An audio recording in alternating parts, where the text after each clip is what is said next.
अस्सलाम वालेकुम and welcome back to my channel. कैसे हैं आप सब लोग। उम्मीद करती हूँ इंशाल्लाह आप सब लोग बिल्कुल खैरियत से होंगे। अल्हम्दुलिल्लाह हम भी बिल्कुल फिट फाट है। और आज पौधों के साथ जो है मैंने सारा दिन जो है अपना स्पेंड करना, 2 दिन हो गए किचन में लगे हुए।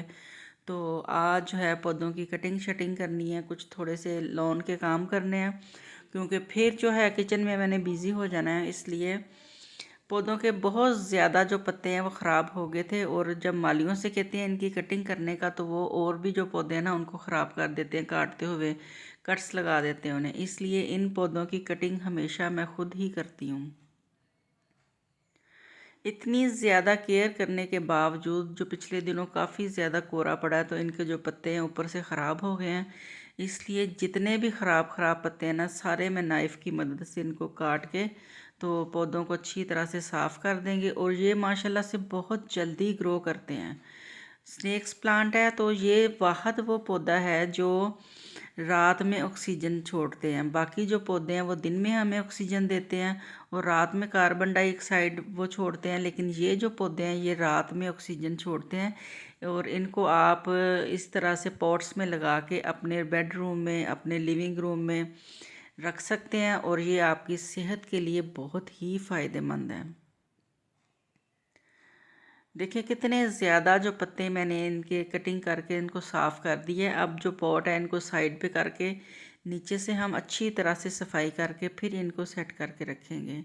और बाज़ार से मंगवाया था मैंने काला नमक, और बहुत सारी रेसिपीज़ आ रही हैं चाट मसाले की, और एक और मसाला मैं आप लोगों के साथ शेयर करूँगी जिसे आप दही बल्लों में, चना चाट में, और जो गोलगप्पे होते हैं इन सब में आप यूज़ कर सकते हैं। एक ही मसाला है और वो 3 in 1 होगा, जिसके अंदर काला नमक भी यूज़ होगा। और काला नमक हमेशा मैं घर में ला के इस तरह से हावन दस्ते में कूट के इसको छान के इसको सेव करके रख लेती हूँ। काला नमक जो है बहुत ही फ़ायदेमंद चीज़ है। आप लोगों ज़रूर इसको अपने डेली रूटीन में इस्तेमाल करें। थोड़े से जो गेंदे के फूल थे जब वो ड्राई हो गए थे तो मैंने वो तोड़ के रख लिए थे। और 2-3 पॉट पड़े हुए हैं खाली, इनके में करूँगी गोडी, और फिर इसके अंदर हम वो सीड्स डाल के पानी डाल देंगे। इंशाल्लाह इंशाल्लाह हमारे खुद के जो पौधे हैं ना कुछ दिनों में निकल आएंगे। तो पहले सबसे मिट्टी को अच्छी तरह से आपने इस तरह से गोद लेना है, और इसके अंदर आपने जो भी चीज़ घर में आपने लगानी है, पालक है, धनिया है, मेथी है, और लहसुन है, और प्याज है, इस टाइप की जो चीज़ें आपने लगानी है, इस तरह से आपने ज़मीन को नरम कर लेना। और फिर इसके अंदर जो चीज़ आपने ग्रो करनी है आप वो डाल के तो इसमें थोड़ा थोड़ा आपने पानी डाल देना है। आज हमने घर से ही इधर से मूलियाँ निकाली हैं और घर से ही पालक ली है। जो पालक उस दिन हमने फ्रीज़ करके रखी थी ब्लांच करके, वही मैं यूज़ करूँगी और घर की सब्ज़ी हम बनाएंगे।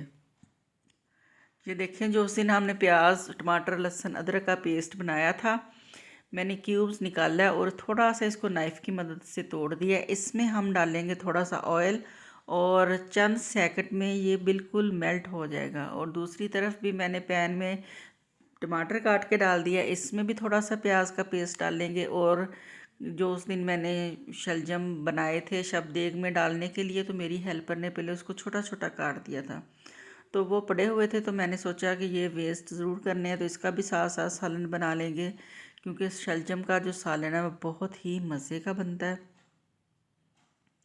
ऑयल जो हमारा गर्म हो गया है, अब चंद सेकंड में हमारा ये जो पेस्ट है वो मेल्ट हो जाएगा। और 1 से 1.5 मिनट तक इसको अच्छी तरह से भून के फिर इसमें हम नमक, लाल मिर्च का पाउडर, हल्दी, ये सारे मसाले जो है हम वो डाल के तो इसका हम मसाला रेडी कर देंगे। घर की जो सब्ज़ी है जो उसका टेस्ट है वो बाज़ार की सब्ज़ी का कभी भी नहीं हो सकता। कम अज़ कम आप धनिया ज़रूर अपने घर में लगाएं, पालक ज़रूर लगाएं, और मेथी लगाएं। तो अगर आप सालन पकाने के लिए नहीं लगा सकते तो पकोड़े शकोड़े जो हम रमज़ान में बनाते हैं तो उसके लिए आप थोड़ी सी ज़रूर ग्रो कर लें। उस दिन मैंने पालक जो है वो ब्लांच करके आपको सेव करना बताया था, लेकिन अल्हम्दुलिल्लाह अल्लाह का शुक्र है मेरे जो है किचन गार्डन में इतनी पालक अल्लाह का शुक्र है होती है कि रमज़ान में मुझे कोई ज़रूरत नहीं पड़ती, मैं फ़्रेश पालक तोड़ के उसको यूज़ करती हूँ। और ये देखें पालक का कलर आप चेक कर लें, इसको तकरीबन 1 हफ़्ता हो गया, इसको मैंने फ्रीज़ किया हुआ था और आज इसको मैंने तकरीबन 15-20 मिनट पहले निकाल के रखा है। तो माशाल्लाह से देखें कितनी ज़बरदस्त हो गई है। और जब ये पक गई थी तो इसका टेस्ट बहुत ही मज़े का था। और मुझे अक्सर क्वेश्चन आ रहे होते हैं कि आप जब भी ये वर्ड बोलती हैं, पहले आप कहती हैं शुक्र अल्लाह और फिर आप कहती हैं अल्हम्दुलिल्लाह, तो आप ऐसे क्यों कहती हैं? आप अकेले अल्लाह का शुक्र कह दिया करें या अल्हम्दुलिल्लाह कह दिया करें। तो उसका जवाब ये है कि अल्हम्दुलिल्लाह का मतलब होता है कि तमाम तारीफ़ अल्लाह ताला के लिए है, और अल्लाह का शुक्र है का मतलब होता है कि हम अल्लाह का शुक्र अदा करते हैं। इसलिए मैं शुक्र अल्लाह अल्हम्दुलिल्लाह हमेशा दोनों वर्ड बोलती हूँ। हम मसाला जो है हमारा अल्हम्दुलिल्लाह रेडी हो गया। और इसमें डाल देंगे जी हम लोग शलजम। शलजम जो थे इनको भी मैंने ब्लांच कर लिया था, पानी डाल के इसको मैंने 3-4 बॉयल दिए थे और फिर इसको छान लिया था।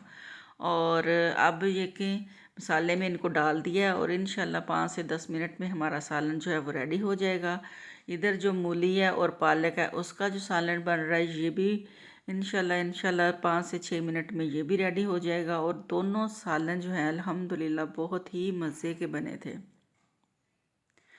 शलजम जब भी आप पकाएं आप इनको थोड़ा सा ब्लांच कर लिया करें और फिर इसके अंदर आप थोड़ी सी शुगर ऐड कर दिया करें और हल्की आंच पे हमेशा आपने पकाना है। और पकाते हुए इस तरह से लकड़ी का चम्मच यूज़ करते हुए आपने ऐसे इनको थोड़ा थोड़ा साथ साथ मैश करते रहना है। तो देखिएगा आपका जो सालन है वो बहुत ही डिलीशियस जो रेडी होगा। देखिए अल्हम्दुलिल्लाह हमारा सालन। और इसमें ऑयल आप चेक कर लें, बिल्कुल भी मैं ज़्यादा ऑयल नहीं यूज़ करती खानों में, बहुत कम ऑयल यूज़ करती हूँ। और आप लोग भी कोशिश किया करें अच्छा ऑयल अच्छा घी इस्तेमाल करें और कम जितना भी कम से कम आप कर सकते हैं। और ये जो मैंने प्याज का पेस्ट बना के रखा है इसमें तो आप बहुत ही कम ऑयल घी यूज़ कर सकते हैं। अगर आपने खाना बनाना है 1 किलो सब्ज़ी बनानी है, उसका जो आपने मसाला बनाना है, जो आपने पेस्ट इस तरह से बना के रखा है, सिर्फ 2 टेबलस्पून ऑयल से आप ये सालन बना सकते हैं। और देखें माशाल्लाह से अल्हम्दुलिल्लाह हमारा ये जो आलू बुखारे का पौधा है इसके अंदर छोटे छोटे माशाल्लाह से पत्ते भी निकलना स्टार्ट हो गए और साथ ही अल्हम्दुलिल्लाह इसके फ्लावर निकलना स्टार्ट हो गए हैं। वाइट कलर के इसके फ्लावर हैं, इतने माशाल्लाह से खूबसूरत हैं। और अभी थोड़े दिन पहले हमने ये पौधा लगवाया था और भाई कह रहे थे कि इंशाल्लाह इसको इस दफ़ा फल भी लगेगा। और बाहर इतने प्यारे माशाल्लाह से फूल खिले हुए हैं। आयशा बाहर खेल रही थी तो मुझे कह रही थी कि मम्मा आप इसकी वीडियो शूट कर लें, कितने प्यारे फूल खिले हैं। लेकिन मुझे इतना दुख हुआ कि थोड़ी देर के बाद ही बच्चे जो यहाँ से गुजर रहे थे एकेडमी जाने के लिए, छोटे छोटे बच्चे थे, उन्होंने सारे फूल तोड़ लिए और वो सारे फूल तोड़ के अपने साथ ले गए। मुझे तो बहुत दुख होता है अगर मेरे जो पौधे हैं इनका पत्ता भी कोई बच्चा तोड़ देना तो मुझे उसका भी इतना दुख होता है। इतनी मुझे मोहब्बत है अपने पौधों से, अपने फूलों से और अपने किचन गार्डन से। हालांकि माली आते हैं और वो सारा काम करते हैं लेकिन फिर भी मैं अपने पौधों के साथ जुड़ी रहती हूँ। खुद भी मेरी कोशिश होती है कि जितनी मैं इनकी केयर कर लूँ उतनी थोड़ी है। जैसे अपने बच्चों की केयर करती हूँ उसी तरह मैं इन पौधों की भी करती हूँ। मेरा आज का जो व्लॉग है वो यहीं तक था। उम्मीद है आप लोगों को अच्छा लगा होगा। अल्लाह हाफिज़।